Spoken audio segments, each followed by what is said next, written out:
नमस्कार, आपकी खबरा टॉप 10 में आप सभी का बहुत स्वागत है। मैं हूं आपके साथ माजिद अंसारी। चलिए खबरों का सिलसिला शुरू करते हैं फटाफट अंदाज में।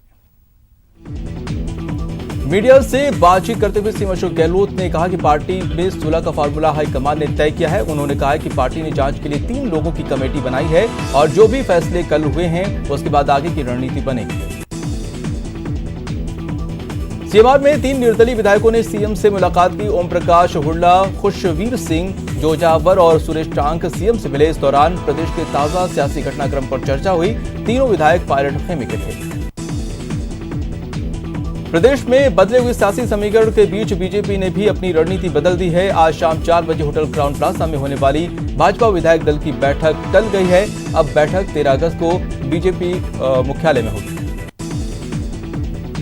सरकार की प्रशासनिक व्यवस्था को लेकर कोर्ट की टिप्पणी के बाद सरकार हरकत में आई है। अवमानना के मामलों में कोर्ट की टिप्पणी के बाद मुख्य सचिव राजीव स्वरूप ने तत्काल विभागों की बैठक बुलाई। मुलाकात के बाद विधायक सुरेश टांक ने कहा कि मुकदमे दर्ज होने के कारण नाराजगी थी। हमें बुलाकर पूछा जाता तो स्थिति स्पष्ट हो जाती। अब मुख्यमंत्री से मुलाकात के बाद आश्वासन मिला है। निर्दलीय विधायक ओम प्रकाश हुड्डा ने कहा कि हमारे खिलाफ मुकदमा दर्ज होने पर मन में पीड़ा थी। मुकदमा खत्म होने के बाद गीले शिकवे खत्म हो गए।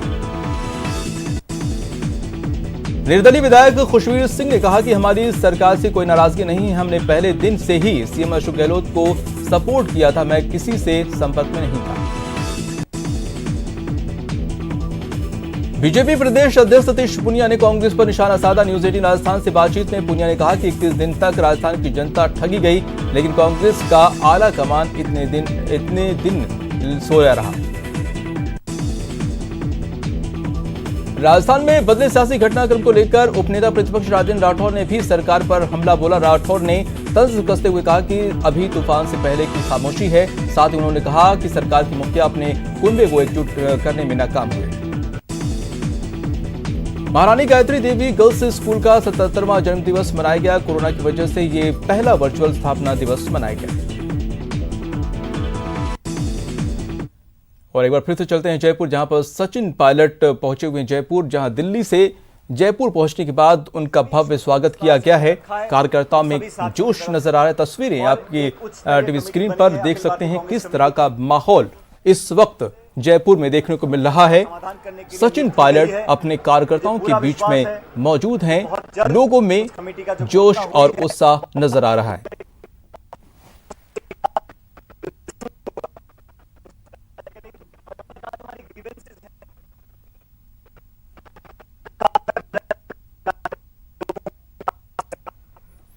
तो तस्वीरें आप देख सकते हैं। दिल्ली से जयपुर पहुंचने के बाद सचिन पायलट के कार्यकर्ता उनका गर्मजोशी के साथ स्वागत कर रहे हैं। फूल मालाएं उनको भेंट कर रहे हैं। हालांकि उनके कार्यकर्ता इतने जोश में हैं कि यहां पर इतनी भीड़ जमा हो गई है कि सोशल डिस्टेंसिंग का भी पालन करते हुए नजर नहीं आ रहे हैं। तो तस्वीरें आप देख सकते हैं। सचिन पायलट अब पहुंच चुके हैं अपने कार्यकर्ताओं के बीच में। महीने बाद वो जयपुर पहुंचे हुए हैं, जिसके बाद कार्यकर्ताओं में और समर्थकों में उत्साह साफ तौर पर देखा जा सकता है। 1 महीने की उथल पुथल के बाद सचिन पायलट जयपुर पहुंच चुके हैं।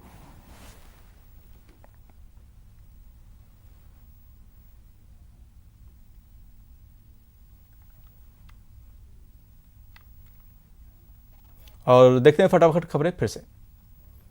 भरतपुर में एक बार फिर न्यूज 18 राजस्थान की खबर का बड़ा असर हुआ है। खबर चलने के बाद नगर निगम आयुक्त ने मामले को संज्ञान में लिया और 13 स्थानों पर पंप लगाकर पानी निकासी कराई। भरतपुर में लगातार कोरोना संक्रमण बढ़ रहा है, लेकिन बाजार में भीड़ कम होने का नाम नहीं ले रही। बाजार खुलते ही लोगों की भीड़ जुटने लगी है। भरतपुर के नदबई में कोरोना जांच में हो रही लापरवाही से दुकानदारों में भारी रोष है। एसडीएम के आधे अधूरे आदेशों से स्वास्थ्य विभाग को जानकारी देने के बाद दुकानदार स्वास्थ्य केंद्र पहुंच गए। भरतपुर के नदबई में कोरोना योद्धाओं को सम्मानित किया गया। नगर पालिका अध्यक्ष बालमुकुंद बिहारिया ने कोरोना योद्धाओं का हौसला बढ़ाया। भरतपुर में लॉकडाउन के सरकारी आदेशों के बाद भी लोग गाइडलाइन का पालन नहीं कर रहे हैं। प्रशासन लगातार सहयोग की अपील कर रहा है। भरतपुर के बेड़ियारी में मनरेगा में काम नहीं मिलने से परेशान लोगों ने धरना दिया और सरकार से रोजगार की मांग की। भरतपुर शहर का कचरा नूह गांव और उसके आसपास के दर्जनों गांव के लोगों के लिए मुसीबत का पहाड़ बनता जा रहा है। लोगों को सांस लेने में जो है परेशानी हो रही है। सांसद रंजीता कोहली ने जिले के वैर विधानसभा में सरकारी कार्यालय में झाड़ू लगाकर स्वच्छता का संदेश दिया। भाजपा कार्यकर्ताओं ने भी स्वच्छता अभियान में भाग लिया। जन्माष्टमी पर्व को लेकर बाजार में रौनक लौट आई। हर जगह लड्डू, गोपाल, झूला, मटकी जो है पोशाक की दुकानें सजी। सिंधी और सिख समाज की ओर से शीतला अष्टमी पर्व मनाया गया। महिलाओं ने शीतला माता की पूजन कर खुशहाली की कामना की। और अब देखते हैं कोटा टॉप 10। जेके लॉन अस्पताल में एक साथ 10 मरीजों की रिपोर्ट पॉजिटिव मिली है, जिससे अस्पताल में हड़कंप मच गया है। अस्पताल में आने वाले करीब 4 दर्जन लोगों के सैंपल लिए जा रहे हैं।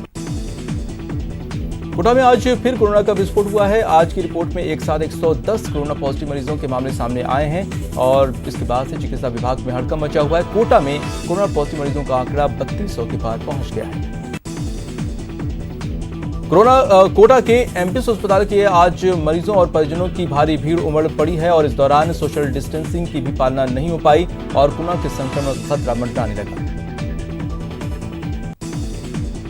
कोटा नगर निगम प्रशासन ने अगस्त क्रांति सप्ताह के अंतर्गत 11 सफाई कर्मचारियों को सम्मानित किया। सोशल डिस्टेंसिंग के साथ कार्यक्रम आयोजित किया गया।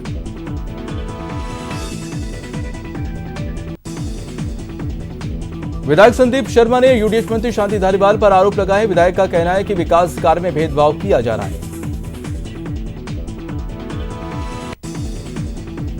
कोटा के मंडाना गांव में आकाशीय बिजली गिरने से 13 भैंसों की मौत हो गई है, जिससे पशुपालक पर दुखों का पहाड़ टूट पड़ा है। कोटा के बोरता में सड़क पर बड़े बड़े गड्ढे होने से ग्रामीण दुखी हैं। गड्ढे में बरसात का पानी भर जाने से आए दिन हादसे होते हैं। कोटा में बढ़ते कोरोना प्रकोप को देखते हुए 2 मुख्य गेट को छोड़कर लॉकडाउन किया हुआ है। निगम कार्यालय एबी ब्लॉक के गेट बंद किए हुए हैं। कोटा में मूसलाधार बारिश से सड़कें दरिया में तब्दील हो गई हैं। बरसाती नाले के पानी घरों की दहलीज तक पहुंच गए हैं। कोटा और आसपास के इलाके में सुबह से बारिश जारी है। शहर के पास भामा शाह मंडी पठार क्षेत्र में मूसलाधार बारिश होने के बाद प्रेमनगर सेकंड में सड़कों पर पानी जमा हो गया है।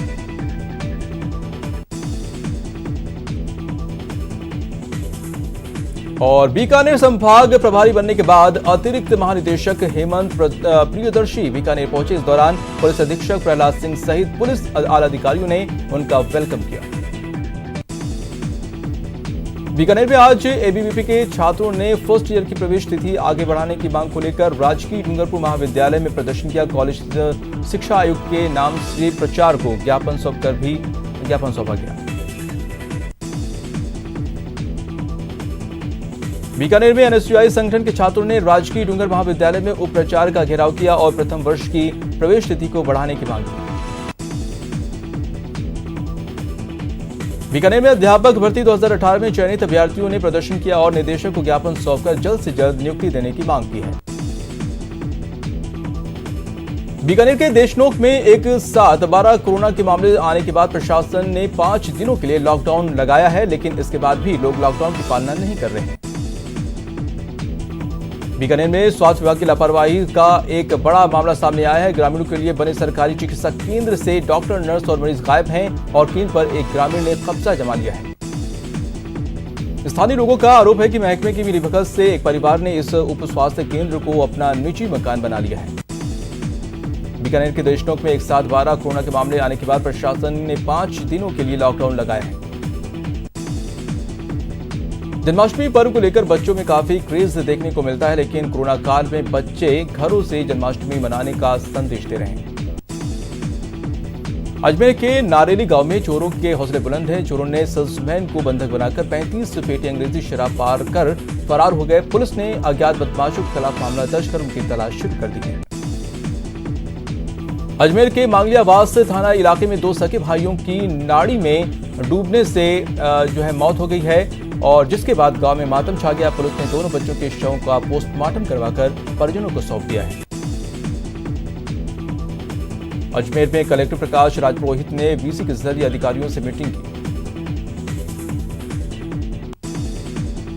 अजमेर कलेक्ट्रेट पर व्यापारी महासंघ ने ज्ञापन सौंपकर अपनी मांगों से अवगत कराया। व्यापारी पर हमले के आरोपी को पकड़ने की मांग की है। अजमेर रेलवे स्टेशन पर कर्मचारियों ने सफाई अभियान की शुरुआत की, जिसके तहत कर्मचारियों ने पूरे स्टेशन पर फैली गंदगी को साफ किया। अजमेर में चित्रकूट प्रगति समाज के 35वें स्थापना दिवस के मौके पर कई कार्यक्रम आयोजित किए गए, जिसमें विधायक अनीता बघेल भी शामिल हुई और समाज को बधाई दी। तीर्थ नगरी पुष्कर को स्मार्ट सिटी बनाने के लिए पूरे कस्बे को पोललेस बनाने की कवायद तेज हो गई है। गहलोत सरकार के निर्देश पर माधवनगर में वैदिक मंत्रोच्चार के साथ पूजा अर्चना करके इस प्रोजेक्ट का शुभारंभ किया गया। अजमेर में पुष्कर की छोटी बस्ती में नवी नहाने की जगह की मांग को लेकर कांग्रेस पार्षदों ने प्रशासन के खिलाफ मोर्चा खोल दिया। आरोप लगाया कि जब से अधिशासी अधिकारी कुमाऊं आए हैं, विकास के काम रुक गए हैं। कुमाऊं सिर्फ बीजेपी का ही काम करते हैं। अजमेर के सेंट्रल जेल में कोरोना ब्लास्ट हुआ है। एक साथ 26 पॉजिटिव मरीज मिले, जिसके बाद जेल प्रशासन में हड़कंप मच गया। अजमेर में आज 60 नए केस सामने आए, जिसके बाद कुल संख्या 2688 हो गई है। वहीं अब तक 69 मौतें हो चुकी हैं। आरसीसी के चेयरमैन वैभव गहलोत ने 11 पाक विस्थापितों की मौत के बाद श्रद्धांजलि सभा में शिरकत की और मृतकों की आत्मा की शांति के लिए प्रार्थना की। जोधपुर जिला कोरोना से सबसे ज्यादा प्रभावित है। यहां मरीजों का आंकड़ा 8000 के पार पहुंच गया है। महात्मा गांधी की 150वीं जयंती के उपलक्ष्य में कांग्रेस से कार्यकर्ता लगातार कई कार्यक्रम आयोजित कर रहे हैं। इसी कड़ी में कांग्रेसी कार्यकर्ता ने जोधपुर के शहीद स्मारक पर फायर ब्रिगेड की गाड़ी बुलाकर शहीदों की प्रतिमाओं को धुलवाया। जय नारायण व्यास विश्वविद्यालय के विभिन्न कक्षाओं के छात्रों को आगे की कक्षाओं में प्रमोट किया जा रहा है, जिसको लेकर एनएसयूआई के कार्यकर्ताओं ने आज कुलपति कार्यालय के बाहर अपनी मांगों को लेकर प्रदर्शन किया। जोधपुर के कांकड़ी गांव में कपड़े सुखाते समय करंट लगने से सास और बहू की मौत हो गई है। वहीं दोनों को बचाने के प्रयास में ससुर भी करंट की चपेट में आ गए। जोधपुर एयरपोर्ट के पास नाले से अचानक ढूंढे गए गुबार उठाया और जिसको देखकर क्षेत्र में सनसनी फैल गई। घटना की सूचना तुरंत रातानाडा थाने को दे दी गई है और दमकल विभाग को भी इसकी जानकारी दे दी गई है। फिलहाल रुकते हैं छोटे से ब्रेक के लिए।